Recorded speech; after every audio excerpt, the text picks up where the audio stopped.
Social media గురించి ఒక scheme పెట్టి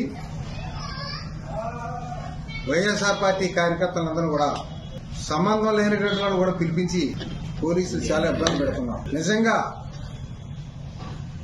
సోషల్ మీడియా రాష్ట్రంలో అన్ని పార్టీలకు ఉంది. ఒకవేళ సోషల్ మీడియాలో అసభ్యకరమైన పదాలు కానీ అసభ్యకరమైన ఆరోపణ కానీ చేస్తే తప్పనిసరిగా యాక్షన్ తీసుకుంటే మనందరం సంతోషించవచ్చు.